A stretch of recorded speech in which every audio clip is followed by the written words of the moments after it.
que toute chose. Il est plus haut que la hauteur, plus grand que la grandeur, plus profond que la profondeur. Il est glorieux, il est digne de gloire. Il est digne d'être élevé. Jésus, Jésus. Personne n'est comme notre Jésus. Dans les cieux, il n'y a personne comme Jésus. Sur la terre, il n'y a personne comme Jésus. Si tu le crois, acclame très fort le Seigneur. Alléluia. Gloire au Seigneur.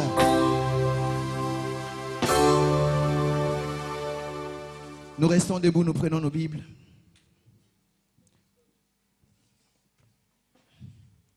Dans Marc 2, et nous disons merci au Seigneur pour cette grâce qu'il nous accorde. Marc 2, 1 à 12, nous allons lire. Je disais, je tiens cette opportunité, cette occasion pour dire merci au Seigneur qui nous a donné l'occasion de nous retrouver dans sa présence. Et nous disons merci au pasteur qui nous a accordé, n'est-ce pas, la parole ce dimanche encore. Et merci à vous tous qui êtes venus. Amen. Marc 2, 1 à 12.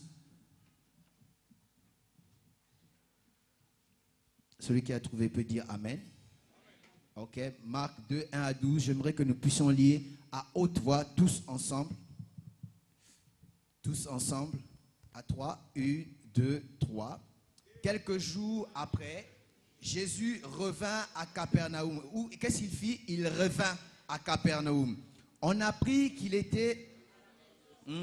Et il s'assembla un si grand nombre de personnes que l'espace devant la porte ne pouvait plus le contenir. Il leur annonçait la parole. Des gens vinrent à lui, apportant...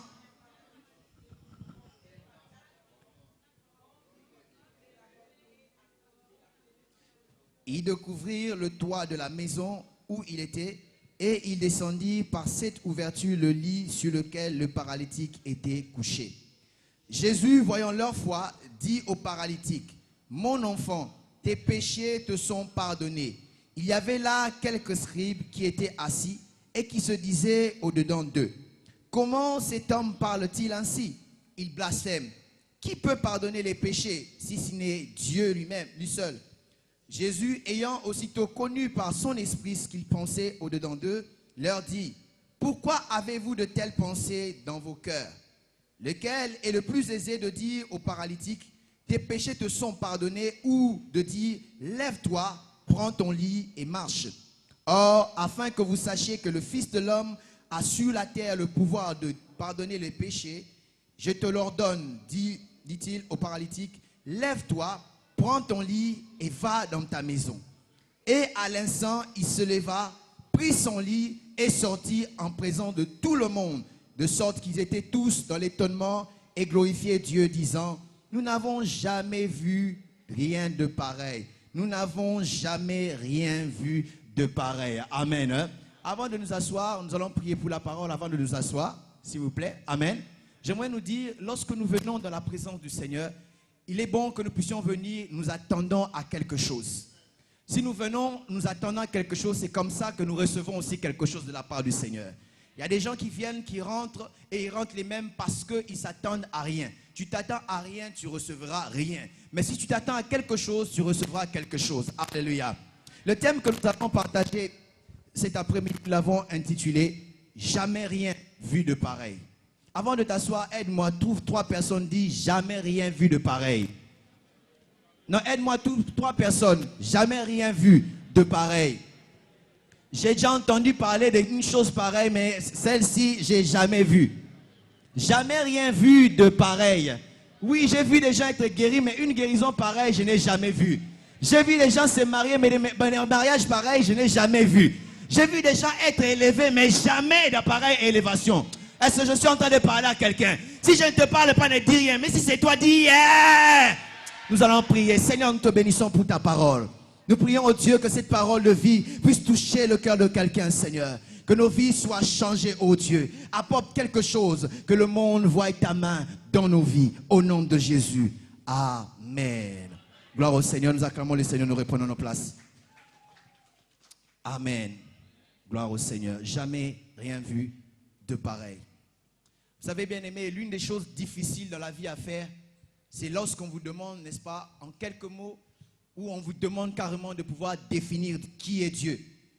La définition de Dieu est vraiment difficile, qu'une phrase à elle seule ne peut pas, n'est-ce pas, définir Dieu.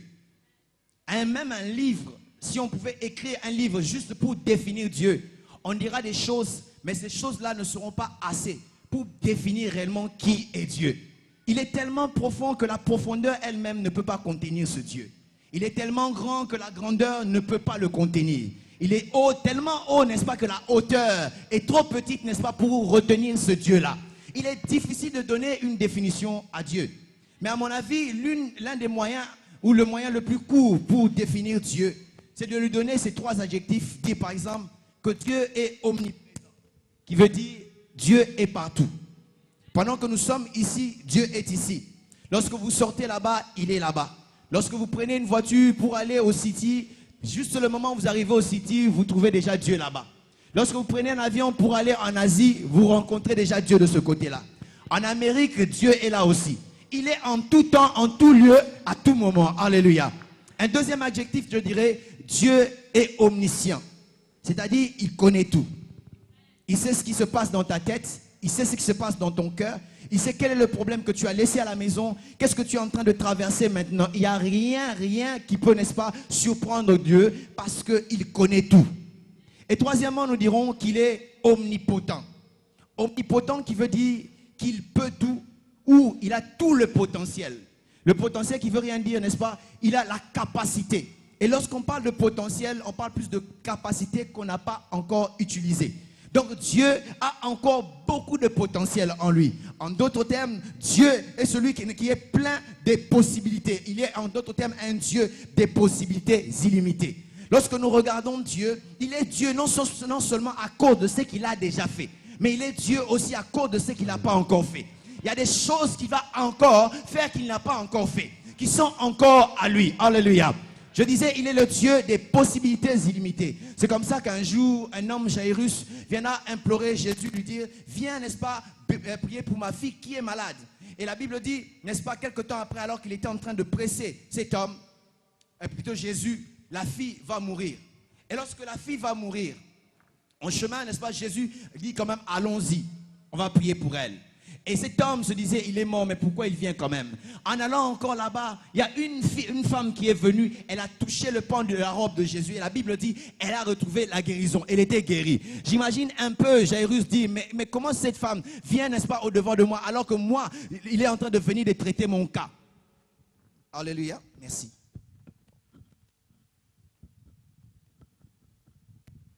Amen. Je dis,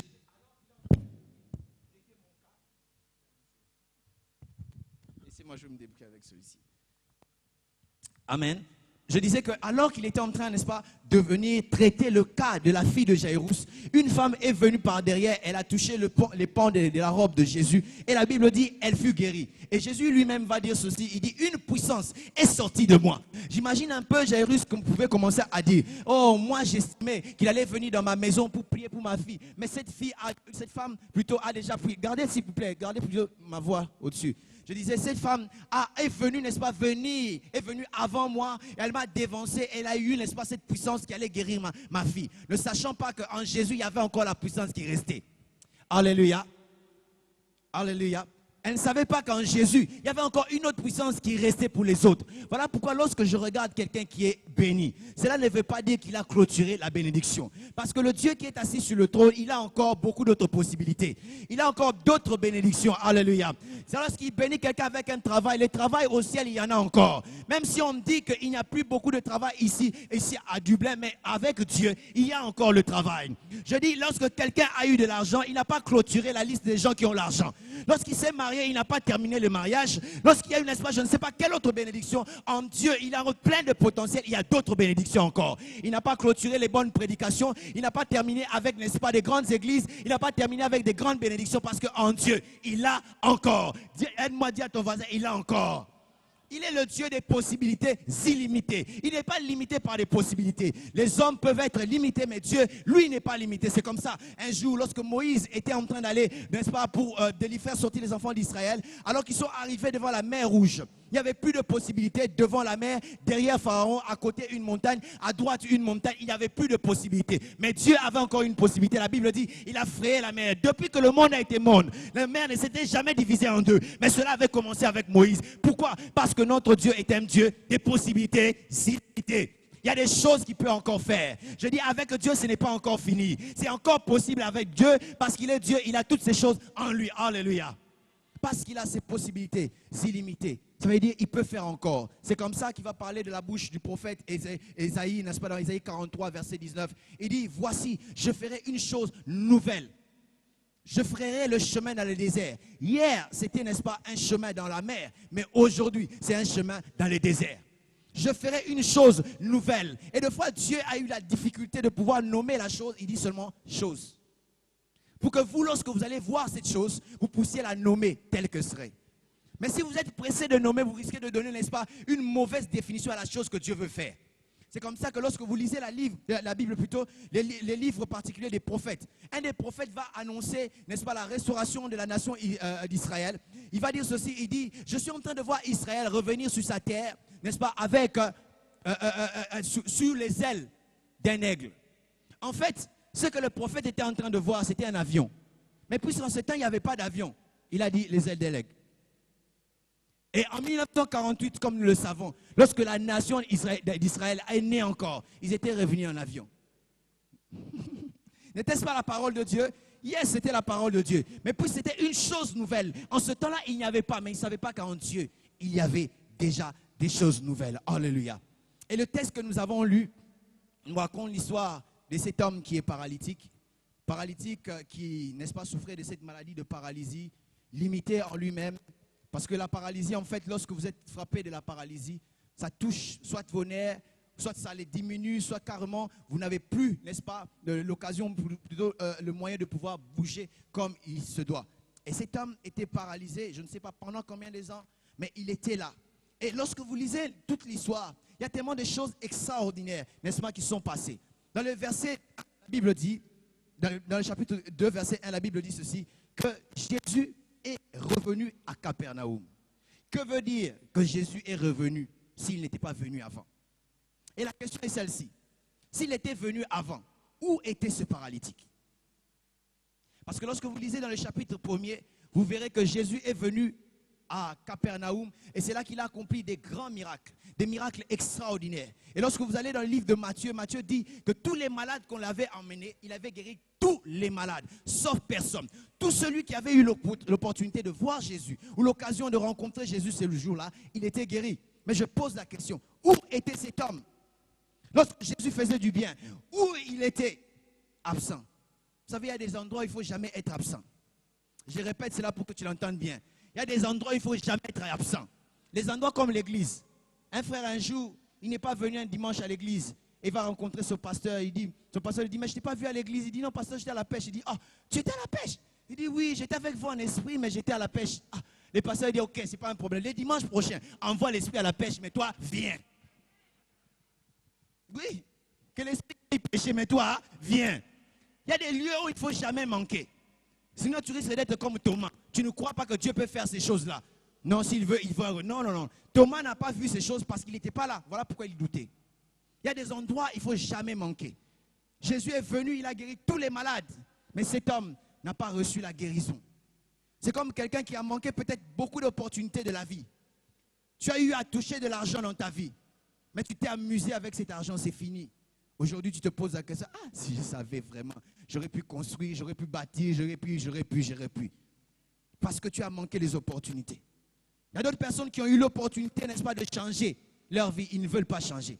Vous savez, la majeure des personnes, où je veux dire que les gens qui sont, n'est-ce pas, qui seront en enfer, en train de pleurer et de grincer les dents, ils seront en train de pleurer et de grincer les dents parce qu'ils ont l'opportunité de donner leur vie au Seigneur.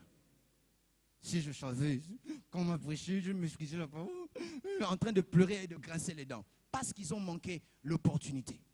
Combien de gens ont manqué certaines opportunités qu'on leur a données comme une balle en or, comme on le dirait, mais ils n'ont pas pu marquer le but.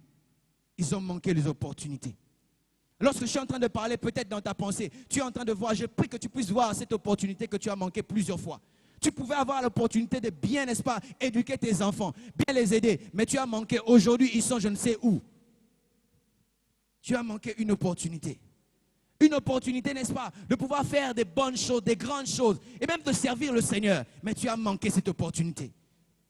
Une opportunité n'est de faire ce que Dieu voulait que tu puisses faire, quand il fallait que tu le fasses, mais tu n'as pas fait. Tu as manqué une opportunité. Mais j'ai une bonne nouvelle pour tous ceux qui un jour ont manqué une opportunité. La Bible dit, Jésus revint à Capernaum. Je bénis Dieu parce que nous servons un Dieu de seconde chance. J'ai raté hier, mais Dieu est encore là. Et puisqu'il est là, il est capable de refaire encore. Il est encore capable de revenir à moi et de me donner une seconde chance. Alors que je suis en train de le dire, je crois, il y a quelqu'un qui prie, oui, je veux une seconde chance dans ma vie. Je t'annonce que la seconde chance est en train de venir dans ta vie. Dieu va faire encore que tu puisses recevoir ces mêmes opportunités que tu as manquées. Si c'est à toi que je parle, dis amen et bien. Et Jésus revient encore à Capernaum. Il est revenu, n'est-ce pas, pour donner une seconde chance à ce Dieu. Vous savez, les hommes sont pressés de clôturer sur la vie des gens. Il dit non, c'est fini pour toi. Tu ne peux rien faire. Parce que le péché que tu as fait, c'est vraiment tellement grave. Oui, c'est vrai devant les hommes, mais Dieu est capable de pardonner tous les autres péchés. Je dis bien tous les péchés. Et de donner encore une seconde chance. Et la Bible dit, on va emmener cet homme.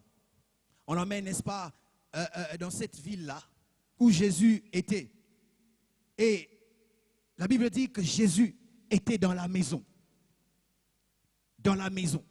Et à cause du fait que Jésus était dans la maison était pleine de gens. Pourquoi? Parce que les gens connaissaient ce Jésus. C'était celui qui avait la solution à tous les problèmes. Et vous savez, partout où il y a des solutions, les hommes accourent. Les hommes accourent partout où ils peuvent trouver la solution à leurs problèmes. Vous savez, si vous êtes dans une maison ou dans un quartier ou dans une ville où il n'y a pas d'eau, mais chez vous, l'eau coule, tout le monde viendra chez vous. Même si votre robinet est trop petit. Même les géants seront prêts, n'est-ce pas, à s'accroupir pour boire dans ces petits robinets-là, parce que vous avez quelque chose. Cette maison pouvait peut-être recevoir des visiteurs, mais pas en grand nombre comme cela, à cause de la présence de Jésus. Je me rends compte, lorsque Jésus est dans ta vie, même les gens qui ne te regardaient pas, ils commenceront à te regarder. Vous savez, lorsqu'on parle de buisson, un buisson, c'est un arbre qui ne porte pas de fruits. Mais ce jour-là, la gloire de Dieu était descendue. Et la Bible dit, Moïse se détourna pour voir. Il y a des gens qui ne te regardent pas, mais d'entrer pas bientôt. Aïe, je dis, il y a des gens qui ne te regardent pas. Ils ne font pas cas de toi. Mais d'entrer pas longtemps, ils vont commencer à te regarder. Et la Bible dit, il y a beaucoup de gens qui sont venus, n'est-ce pas, dans cette maison. Beaucoup de gens. Et le verset 3e nous dit, des gens vinrent et portèrent cet homme. Des gens, vous savez, longtemps j'ai cru que ce passage-là, on ne parle que de 4 personnes. Non. La Bible dit, des gens étaient venus avec ce paralytique qui était porté par 4 personnes. En d'autres termes, ils étaient nombreux. Mais ceux qui avaient porté étaient seulement à 4. Et je pose la question, qui était cet homme? Qui était vraiment cet homme pour ces gens-là? Pour qu'on puisse, n'est-ce pas, prêter attention comme cela à cet homme. Qu'est-ce qu'il a fait dans la vie, dans cette ville-là, pour que tout le monde puisse désirer voir Dieu agir dans sa vie? Qu'est-ce qu'il a fait pour que les gens puissent chercher son bien? Je ne sais pas, mais la Bible ne le répond pas, ne le révèle pas. Mais je soupçonne fortement que cet homme-là était un homme qui faisait beaucoup de bien dans la ville. Voilà pourquoi dans la vie, il est important de faire du bien aux autres. La Bible dit, ne vous lassez pas plutôt de faire du bien. De faire des bonnes choses parce que tu ne sais pas qu'est-ce que demain est en train de réserver. Il y a des gens, parce qu'il est béni, ils regardent les gens, n'est-ce pas, ils regardent les gens comme s'ils n'étaient rien. Mais tu ne sais pas, ces mêmes personnes-là, tu risques d'avoir besoin de demain. Voilà pourquoi je dis, respectons-nous les uns les autres. Tu ne sais pas qui est celui qui est... Tu ne sais pas qui est assis à tes côtés. Demain, peut-être tu auras besoin d'une signature. Et il sera assis sur, n'est-ce pas, le desk de ce bureau-là. Et si tu n'as pas de bonnes relations avec la personne, qu'est-ce que tu vas devenir? On te pose la question, mais est-ce que tu ne vas pas faire cette course-là, Daddy?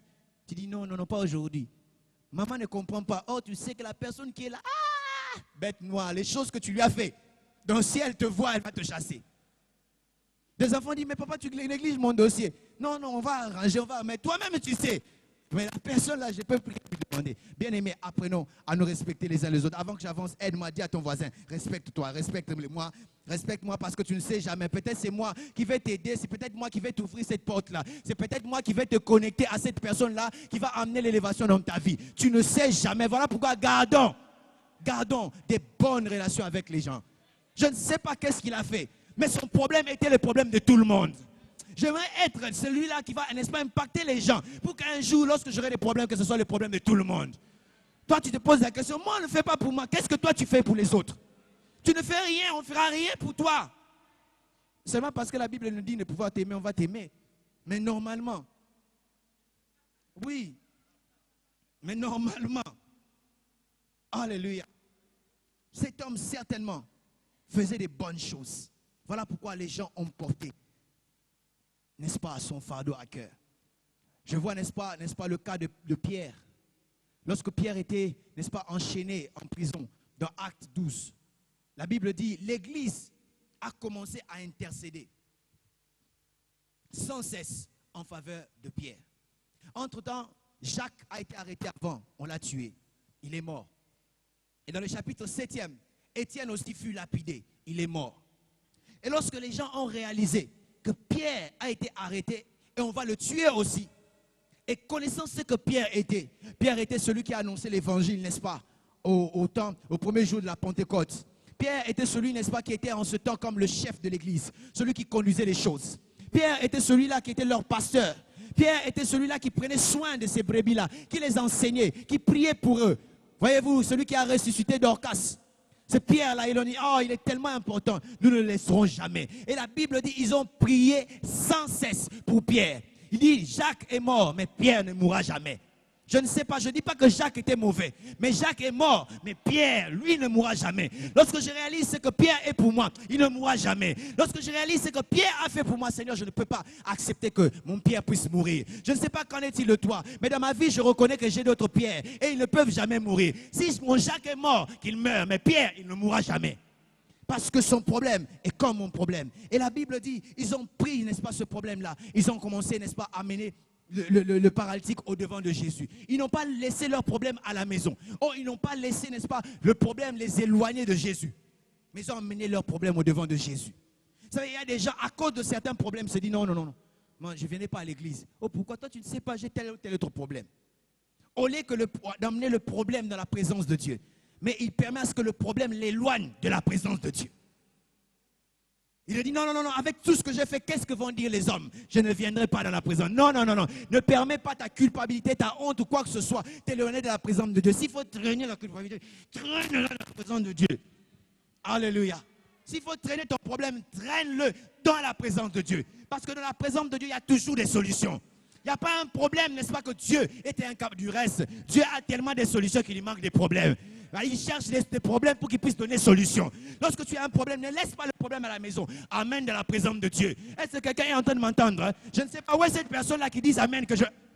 Oui, si tu comprends, tu comprendras que mercredi, il faut que tu viennes à l'intercession. Acclame pour toi-même. Alléluia. Si je nous posais la question, pourquoi vous ne venez pas prier? Il y a beaucoup trop de raisons. Et d'autres raisons ne sont pas raisons. Alléluia. Les séries, vous avez les séries de télévision. Les théâtres, nous les regardons. Les films, nous les regardons. Mais le temps de venir dans la présence de Dieu, il y a des raisons. Aide-moi à dire à ton voisin, ne permets pas, amène ton problème dans la présence de Dieu. Amène ton problème, n'est-ce pas, dans la présence de Dieu pour que Dieu puisse, n'est-ce pas, agir. Alléluia. Alléluia. Amener nos problèmes, n'est-ce pas, dans la présence de Dieu. Et c'était un fardeau qui pouvait peser pour eux. Mais ils n'ont pas lâché ce fardeau. Mais ils sont venus avec dans leur tête un seul objectif. Nous voulons l'emmener devant Jésus pour que Jésus puisse le guérir. Un seul objectif. Parce qu'ils se savaient, ce problème, oui, ce paralytique, si je l'amène seulement devant Jésus, si seulement je l'emmène devant Jésus, je sais que je suis Anne, je n'enfante pas, on est en train de me mortifier. Mais si seulement j'emmène mes pleurs, non devant mon mari, mais devant le Seigneur. La Bible dit, Anne est entrée dans la présence de Dieu. Il a commencé à pleurer. Elle a commencé à pleurer, à prier, à déverser son fardeau de la présence de Dieu. Et Dieu l'avait entendu. Voilà pourquoi Jésus a dit, venez à moi, vous tous qui êtes fatigués et chargés, je vous donnerai le repos. Alléluia. Venez à moi, vous tous qui êtes fatigués et chargés, je vous donnerai le repos. Il y a d'autres personnes peut-être qui n'ont pas de repos parce que vous n'êtes pas fatigués de vos problèmes. Si vous êtes réellement fatigué de problèmes, vous l'emmènerez dans la présence de Dieu pour avoir le repos. Ils sont venus avec un objectif. Et dans la vie, il est important, si tu ne peux pas aller loin sans objectif.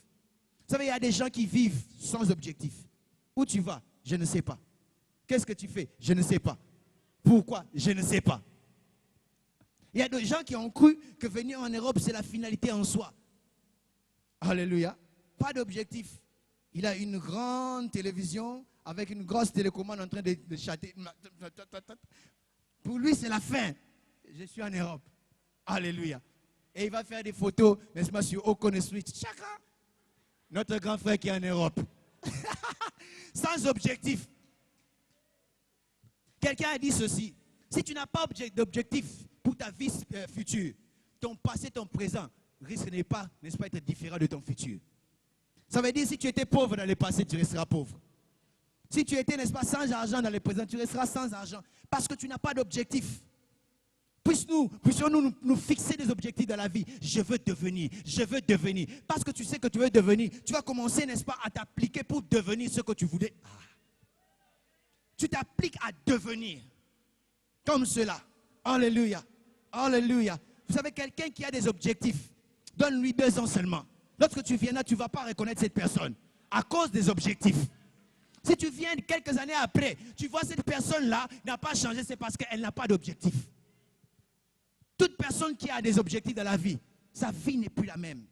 Elle doit changer. Ces personnes-là avancent. Avoir des objectifs pour ta famille. Il y a des gens qui rêvent que les enfants, oui, les enfants, et puis 18 ans, 20 ans, l'enfant s'est marié, point. Pourquoi ne pas avoir des objectifs dans notre communauté que nous ayons aussi des grands avocats? Que nos enfants soient des grands architectes. Oh, mais dis amen bien que je l'entende.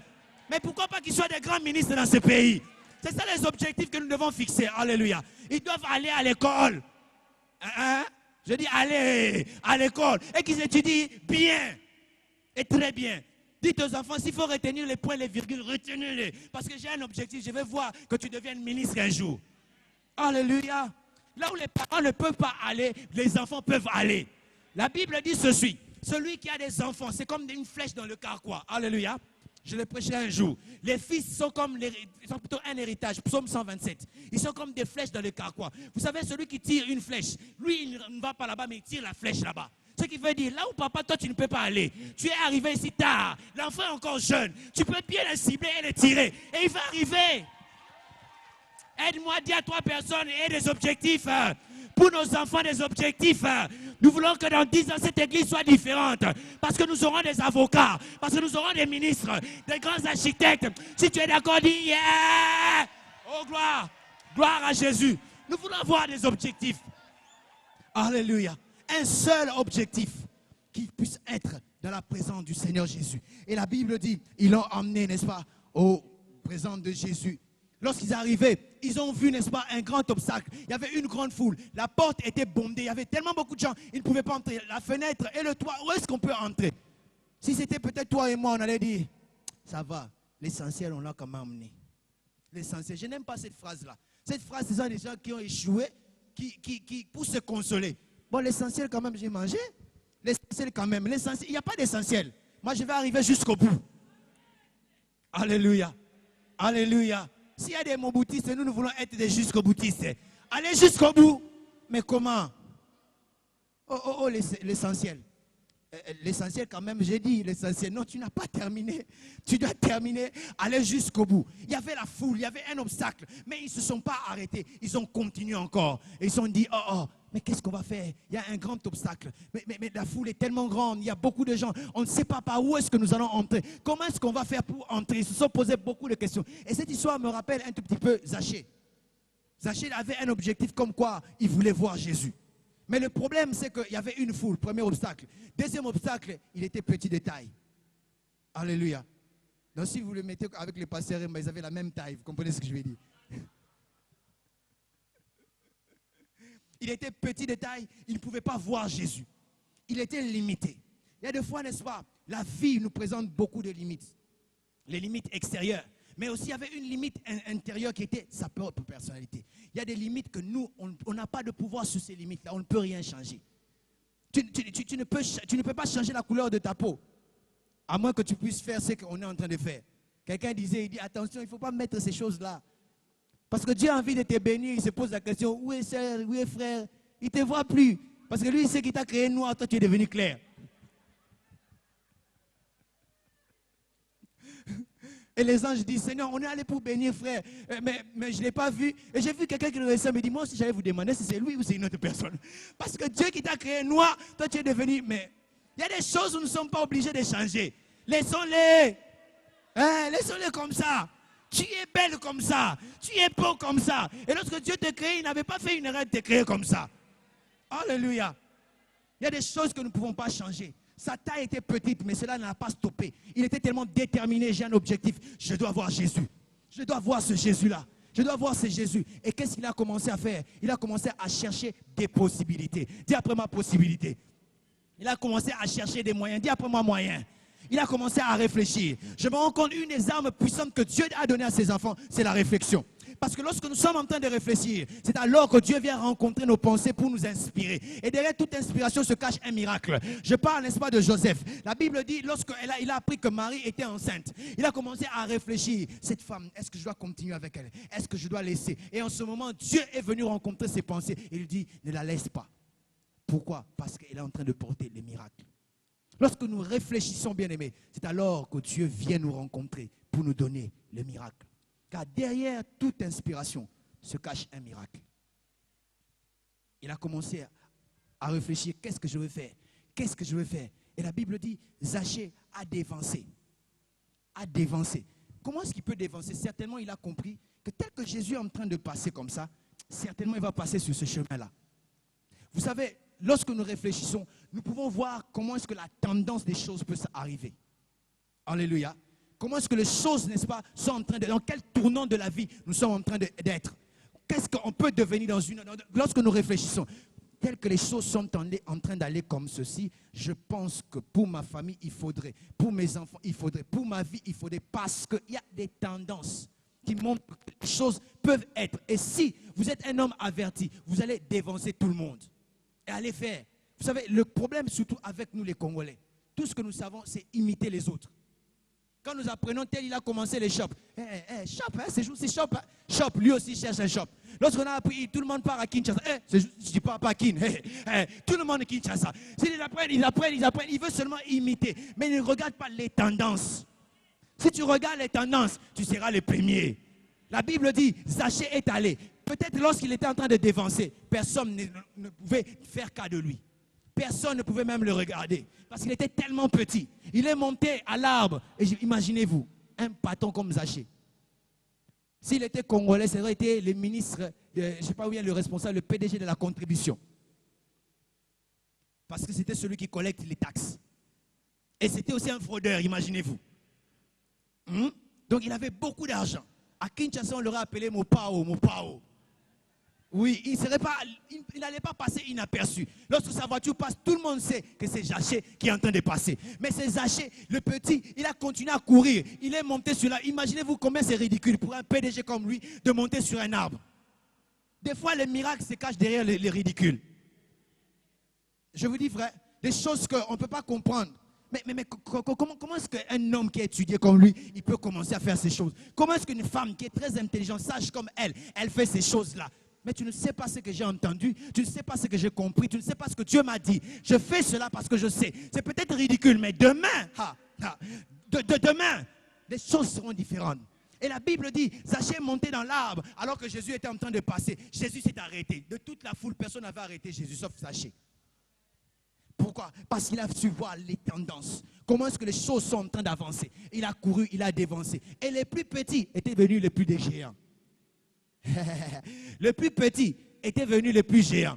Pour le regarder, certainement, on le regardait d'en bas. Mais à partir de ce jour-là, on le regardait d'en haut. Il y a des gens qui te regardent d'en bas et te méprisent. Mais dans très pas longtemps, la façon dont ils vont commencer à te considérer va changer. Mais tu n'as pas dit Amen, c'est que ce n'est pas toi. Mais peut-être que les jeunes vont dire Amen. Eh bien, ça peut dire Amen. Alléluia. Alléluia. Parce que dans très pas longtemps, il est devenu le plus grand, le plus géant. Pourquoi? Parce qu'il a réfléchi, il a compris la tendance, il a accepté le ridicule. Et ces gens-là sont venus, ils se disent, ok, nous allons entrer. Mais comment entrer? Ils ont commencé à casser le toit. Imaginez-vous, la maison qui ne leur appartient pas, qui ne leur appartenait plutôt pas. Nous autres ici, quand nous habitons dans une maison, nous faisons tout pour ne pas abîmer ce qu'il y a parce que les landlords vont parler. Au moins, nous savons que nous sommes locataires. Mais les landlords, celui-là est méchant. Mais eux, une maison où ils n'étaient même pas locataires, où ils n'y habitaient même pas. Quelle folie, quel risque. Et qui alors avait dit que plutôt le paralytique allait marcher ce jour-là? Mais ils ont dit non, on doit accepter le risque. Il y a des risques qui valent la peine, n'est-ce pas? Il y a des risques qui valent la peine. D'autres n'essayez pas, mais il y a des risques qui valent la peine. Je risque quand même. Je ne sais pas ce qui va arriver, mais je risque. C'est ça ce qu'on appelle la foi. La foi risque. Je parle de la véritable foi. Et la véritable foi, de cette foi qui vient de ce qu'on entend. Et ce qu'on entend, vient de la parole de Dieu. Et si c'est cette foi-là et que vous acceptez le risque, quelque chose va se passer. Mais si vous n'acceptez pas le risque parce que vous n'avez pas la foi, bien aimé, rien ne va se passer. Il a accepté, n'est-ce pas, le risque. La Bible dit, ils sont montés. Et j'imagine un peu, il y avait des gens qui étaient là et qui se posaient la question, pendant qu'eux, ils sont en train de s'étonner, eux, ils avançaient. Pendant qu'ils étaient en train de s'étonner, eux, ils avançaient. Et la Bible dit, ils ont cassé le toit. Lorsqu'ils vont casser le toit, ils vont faire entrer le paralytique qui va entrer juste en face de Jésus. On va le mettre là par terre pour la guérison. La Bible dit, Jésus vit leur foi. Je me dis, est-ce que la foi parle? Est-ce que la foi marche? La foi est-elle une personne? Mais Jésus vit la foi. En d'autres termes, quand il y a la foi, on sait voir que cette personne a la foi. Quand il y a quelqu'un qui veut atteindre quelque chose, on sait voir que dans cette personne, il y a quelque chose. Moi, je vais devenir grand. Moi, je vais devenir grand, mais tu joues aux dames, au Nintendo, à quoi encore? Aller discuter dans les gens pour lui, tu n'as fait rien. Alléluia. Cela montre que tu n'as pas d'objectif. Cela montre que tu n'as pas de foi. Parce que la foi se démontre. En fait, la foi, c'est l'espérance des choses qu'on ne voit pas, mais une démonstration. Alléluia. Donc la foi se démontre. Oh, je ferai. Je me souviens, chez nous à la maison, souvent nous avions des moments où nous parlions avec nos parents, et là nous les chauffions, ça chauffait. Donc, on peut faire ceci. En tant qu'enfant, vous savez, on croit à tout. Et on veut tout seulement aujourd'hui. Il y a des choses qui, aujourd'hui, je comprends, ça ne pouvait pas se réaliser. Mais tellement qu'on le chauffait. Et pour nous calmer, il dit, ok, il n'y a pas de problème. On va le faire dans 3 mois. On va le faire. 3 mois. Jusqu'aujourd'hui, on n'a jamais atteint 3 mois.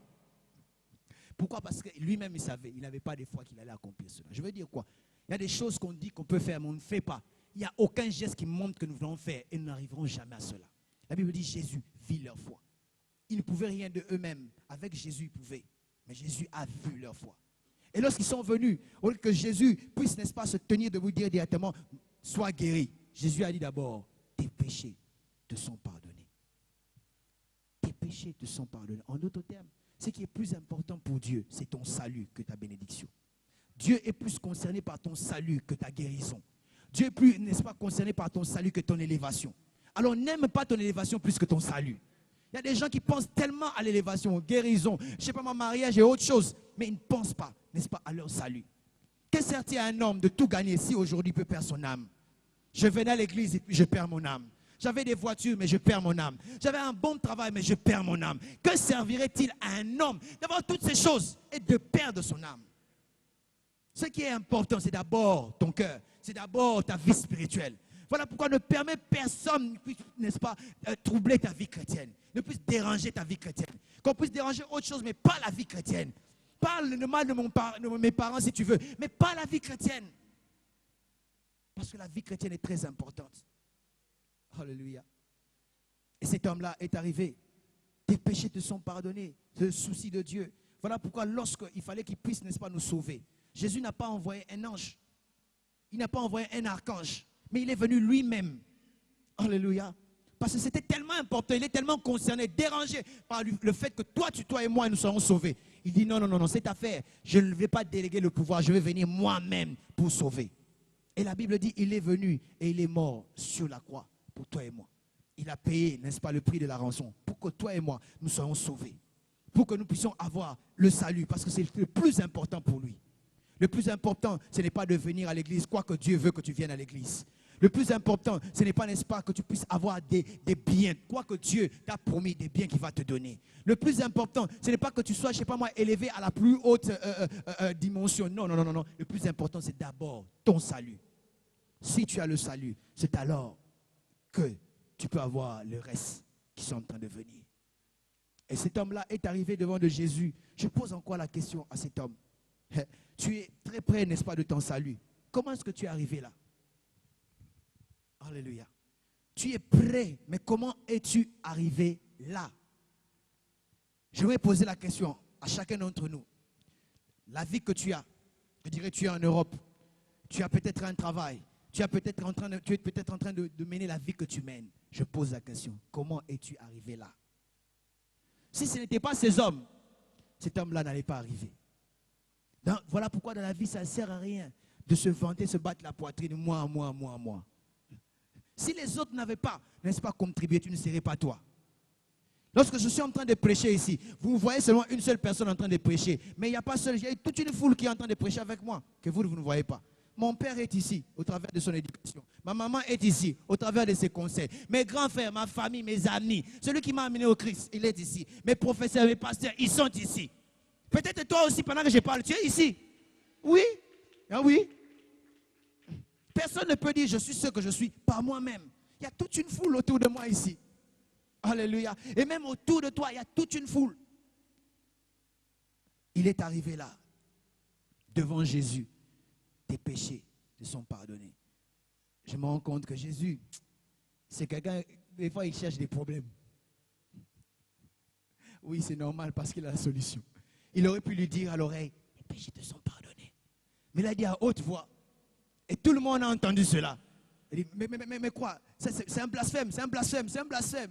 Vous savez, je me rends compte que Dieu n'est pas vantard, mais il aime qu'on parle de lui. Oui. Hein, Dieu, il aime qu'on parle de lui. Et pour qu'on parle de lui, il faut que la chose soit connue des gens. Si la chose n'est pas connue des gens, et des fois, il faut que les gens puissent contester d'ailleurs. Est-ce que, je ne sais pas, vous avez déjà été confronté à une chose où les gens disent, toi vraiment, jamais, ça ne va pas arriver. Je me souviens, quelqu'un m'a dit au sujet de quelque chose un jour, il dit, en tout cas, pour que ça arrive pour toi, il faut que les anges viennent. Et le jour où cela arrivait, il dit, toi vraiment tu pries. Je crois vraiment tu pries. Alléluia. Des fois, Dieu aime que les choses, n'est-ce pas, puissent être sues de tout le monde quand il veut faire quelque chose d'extraordinaire. Je dis bien d'extraordinaire. Quelque chose, quand on dit extraordinaire, c'est une chose qui n'est pas ordinaire, qui nous est étrange. Il arrange les choses autour de nous pour que cela soit extraordinaire. Je ne sais pas, peut-être tu es en train de pleurer pendant longtemps, de regretter, tu dis, mais qu'est-ce qu'il y a? Dieu ne fait rien, les gens parlent. Oui, justement, c'est parce que pour toi, Dieu veut faire quelque chose d'extraordinaire. Je ne sais pas si je suis en train de parler à quelqu'un. Dieu veut faire quelque chose d'extraordinaire. Les gens doivent commencer à parler. Pourquoi? Parce que Dieu veut faire quelque chose d'extraordinaire. Aide-moi, dis à ton voisin quelque chose d'extraordinaire. Je ne sais pas qu'est-ce que tu attends, mais Dieu veut quelque chose d'extraordinaire. Quelque chose qui sera étrange. Alléluia. Alléluia. Et la Bible dit ceci. Jésus a entendu cela. Il a dit, ok, afin que vous sachiez. Je vais vous démontrer que le Fils de l'homme a le pouvoir de guérir et le pouvoir pardonner les péchés. Lève-toi, prends ton lit et marche. Et la Bible dit immédiatement, je bénis le Seigneur. Parce que dans la vie de quelqu'un, tu verras un changement immédiat. Je ne sais pas si cette personne est ici. Je dis, il y a un changement immédiat qui est en train de venir dans ta vie. Si je ne te parle pas, ne dis pas Amen. Mais si à toi, je te parle, dis Amen et bien que j'entende. Je dis quelque chose dans l'immédiat est sur le point d'arriver. Et la Bible dit, la personne s'est levée avec son lit en train de sortir. Et les gens étaient en train de s'étonner, dire, nous n'avons jamais vu quelque chose de pareil. Oui, j'ai entendu parler des bénédictions, mais ce genre de bénédictions, jamais vu. J'ai vu les gens se marier, mais ce genre de wedding, jamais. J'ai vu ces gens être élevés, mais les gens d'élévation, jamais. Est-ce que tu peux m'aider? Lève-toi, trouve 5 personnes, dis-leur, jamais comme cela. Non, tu es trop timide, tu es trop timide. Dis-lui que jamais comme cela. Il y a quelqu'un qui est sur le point d'entrer dans une maison qu'un Congolais n'a jamais bâtie. Tu es sur le point de bâtir des choses qu'un homme a. Tu es sur le point de faire quelque chose que les autres n'ont pas encore fait. Je dis jamais vu de pareil. Quelque chose d'étrange, quelque chose de nouveau. Tu es en train de faire cela. Je parle à quelqu'un qui est en train de m'entendre. Je dis tu es sur le point d'entrer dans une maison qu'un noir n'a pas construite. La première personne à le faire, c'est toi. La Bible dit des choses que l'œil n'a jamais, les oreilles n'ont jamais entendues, qui ne sont jamais montées dans le cœur de l'homme, mais que Dieu a réservé pour ceux qui sont en train, n'est-ce pas, de l'aimer. Si tu aimes Dieu, tu crois cela. Lève ta main, dis Alléluia. Je dis que Dieu veut faire quelque chose de jamais vu. Dans ta famille, personne n'a jamais vu cela. Dans ton clan, personne n'a jamais vu cela. Tu seras celui qui va inaugurer cela. Est-ce que je parle à quelqu'un? Je dis, tu seras le premier. Tu seras la première. On parlera de toi dans les journaux. Je crois que jamais vu. Merci Eric, jamais vu. Tape la main de ton voisin, dit encore jamais vu. Prépare tes yeux parce que tu vas le voir. Prépare tes yeux parce que tu vas les voir. Prépare tes yeux, tu vas les voir. Je dis prépare tes yeux, tu vas les voir. Dieu va le faire dans ma vie. Il va le commencer par moi. Si tu le crois, dis yeah. Élève ta voix, commence à bénir le Seigneur. Bénis le Seigneur parce que du jamais vu sur le point de venir. Élève ta voix, bénis le Seigneur. Oh, cette parole est pour celui qui est en train de croire. Je suis en train de croire, du jamais vu sont en train de venir dans ta vie. Élève ta voix, bénis le Seigneur pour cela. Alléluia. Jamais vu cela. Mais cela a commencé par toi. Jamais vu cela. Mais Dieu le commence aujourd'hui. Je crois que jamais vu cela. On n'a jamais parlé de cela d'un noir. Oh, mais Dieu veut le faire. Dieu veut le faire. Lève ta main, bénis le Seigneur. Jamais vu. La Bible dit, il glorifiait le Seigneur. Et il disait, jamais vu. Jamais vu. Jamais vu. Je n'ai jamais vu un ministère comme cela. Je n'ai jamais vu une jeune fille servir Dieu comme ça. Je n'ai jamais vu un jeune garçon aimer Dieu comme ça. Je n'ai jamais vu quelqu'un être béni tel qu'il est béni.